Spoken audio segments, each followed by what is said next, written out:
Zdravím všechny, kteří se dívají na tohle video, moje jméno je Honza, vítám vás opět na kanálu GuitarLesson.cz a dneska si opět zahrajeme kapelu, kterou už jsme tady hráli a jedná se o úžasnou, dokonalou kapelu Rammstein. Koncert pražský se neodvratně blíží, přibližně asi za 2 týdny už tady tu úžasnou bandu budeme mít, tak proč se nenaučit další jejich úžasnou pecku předtím, než tady u nás v Praze na Letný vystoupějí. Už před pár měsíci jsme si ukázali, jak hrát písničku Zone od nich, jedna z nejznámějších. A teďka si zahrajeme takovou docela klasickou, rockovou, svižnou, pumpovací tak nějak a jedná se o písničku. No a my si dneska ukážeme, jak od nich hrát takovou pumpovací písničku, trošku ne tak známou, ale takovou hodně jako zajímavou a drsnou. Jmenuje se Links 2, 3, 4, čili v češtině něco jako Links 2, 3, 4 a my se asi na to vrhneme, tak pojďme na to. Takže my si tady v rychlosti nějak ukážeme, jak vlastně hrát tady tu písničku. Předem říkám, je to až neuvěřitelně jednoduchý, pokud teda ukážu vám tady, jak tady se hraje ten základní riff a potom možná ještě jak se hraje nějaký počáteční part té písničky. Ve své podstatě to, co vás dneska naučím, se hraje v podstatě skoro v celé té písničce. Je to drtivá většina veškerého toho, těch kytar, co v té písničce zní. Je tam i nějaký solo, je tam samozřejmě i nějaký, je tam i nějaká mezihra mezi tím ještě u konci písničky. Nicméně, primárně to, co vás tady teďka naučím, je klasika, která vlastně zní celou tu písničku.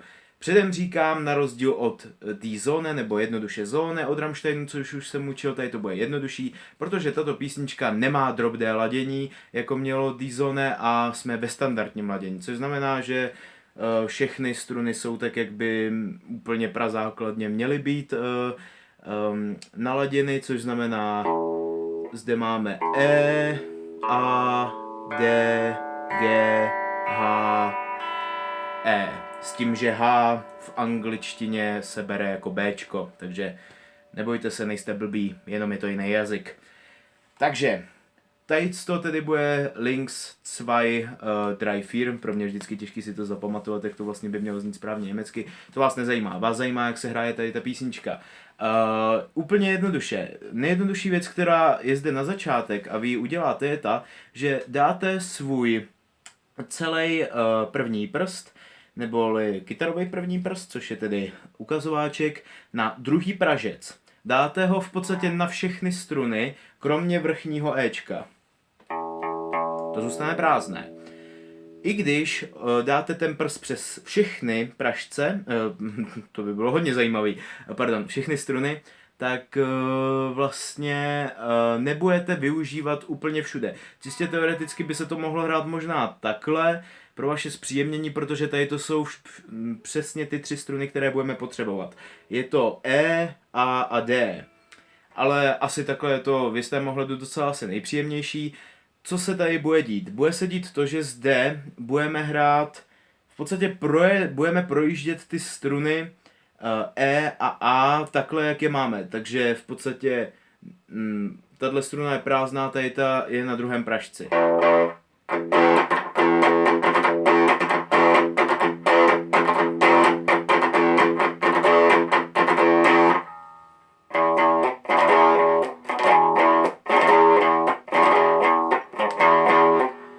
Principem toho, co já tady vlastně dělám se svojí pravačkou, je to, že já vlastně tu strunu zahraju, ale hnedka ty struny vlastně jakoby tlumím, takže...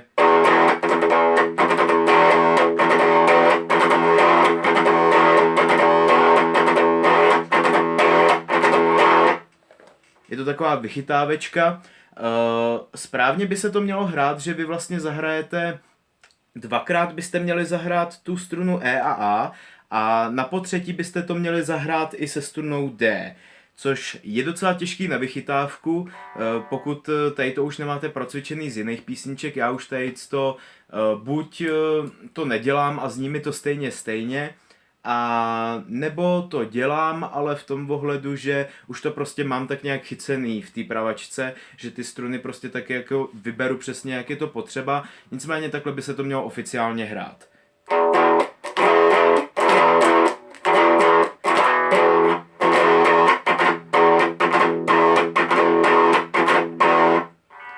No, tady to vlastně jede celou dobu. Jede to takhle celou tu dobu, celý začátek té písničky, akorát, že potom se stane následovní a to je to, že vy rozmístíte svůj, vlastně uděláte něco jako takový power chord, rozmístíte svůj ukazováček a prsteníček takže váš ukazováček je na třetím pražci nejvyšší struny, takže struny E, a váš prsteníček je na pátém pražci struny A. E, A. 3, 5, 3, 5. No a vy co uděláte, je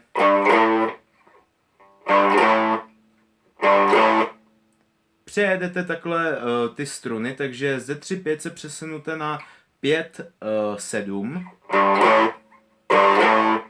Což znamená, že tedy váš ukazováček je na pátém pražci nejvrchnější struny a prsteníček je na 7. pražci té Ačkové struny.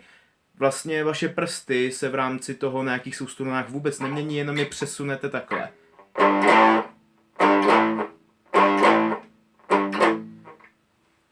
Důležitá věc je potom ta, že vy zahrajete tohle, no a pak je tam přeci ještě něco. A to je tohle. To je úplně to samé, akorát opět ty prsty přesunete z tohohle jakoby 5, 7 na 6, 8. Takže váš ukazovák je na 6. pražci té samé struny a úplně na té samé struně jako předtím, čili Ačková struna je váš prsteníček, ale ten je tentokrát na pražci 8. Takže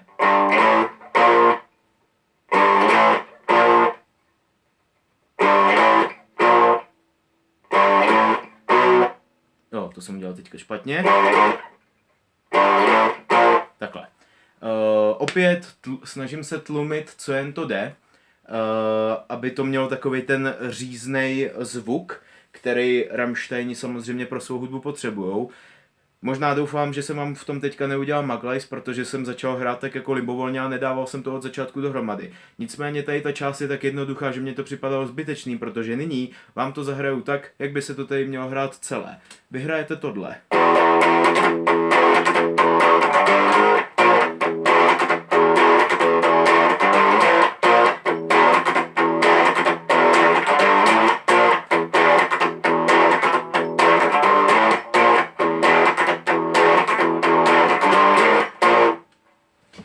Nic jednoduššího v podstatě na tom není, je to naprosto jednoduché, prostě jednoduše zahrajete takhle, jak máte ten váš ukazovák úplně jednoduše takhle, že na tom druhém pražci.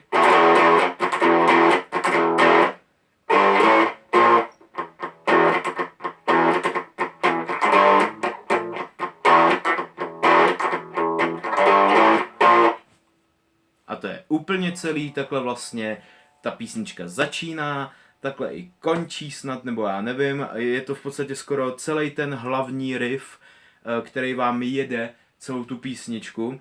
A pak je tam ještě jenom poté v tom, co to jede, tak myslím, kdy už tam Lindemann začíná zpívat, tak jede taková věc, že jedna kytara hraje tohle, doufám, že to zahraju správně.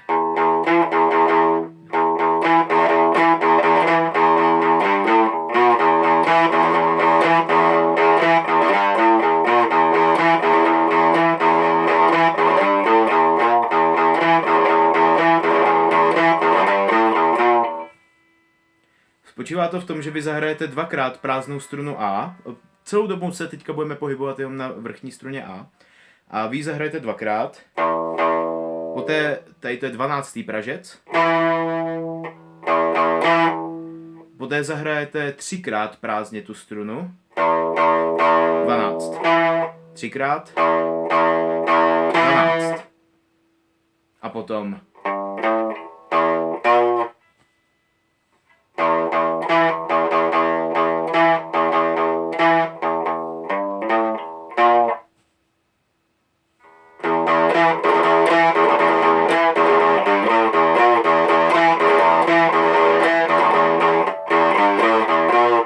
Nejsem si teďka úplně jistý, jestli to hraju správně rytmicky, každopádně pokud tu písničku máte naposlouchanou, což já zase tolik extrémně ne, tak se do toho chytíte. Tady jde čistě jenom o to, abych vám ukázal, co mají dělat ty vaše prsty, podobně jako jak jsem to říkal v písničce Zóne, ale je to úplně jednoduchý. Prostě tak, jak vám to do toho bude sedět a mě to prostě, jak si to pamatuju, sedí prostě takhle.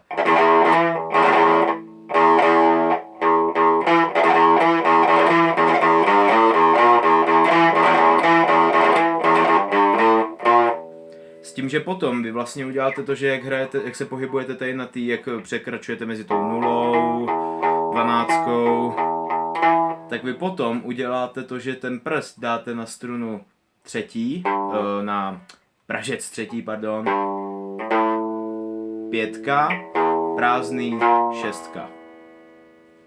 3, 5, 0, 6. 3, 3, 5, 0, 6.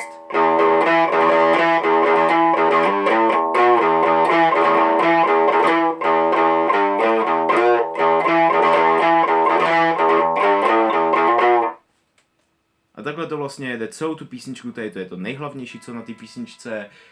Ve výsledku nic jiného k tomu, abyste zahrali tuhle písničku vlastně ani nepotřebujete. Nyní se vám to pokusím ještě jednou zahrát s distortionem.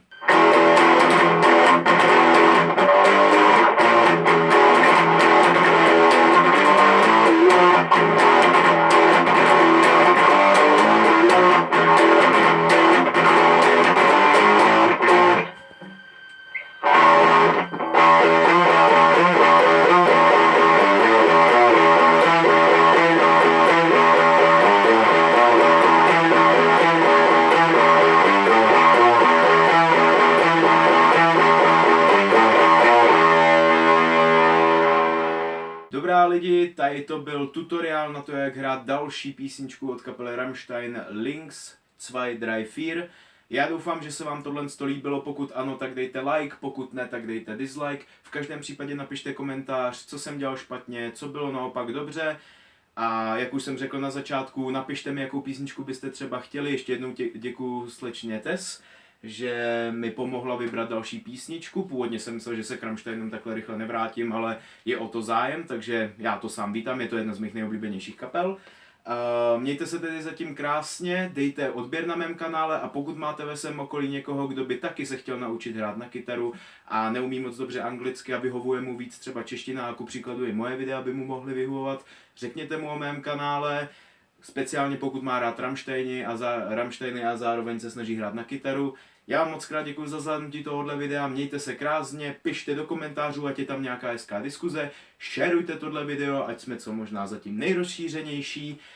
A mějte se krásně, no a do Rammstein koncertu a do dalšího videa, hobluj.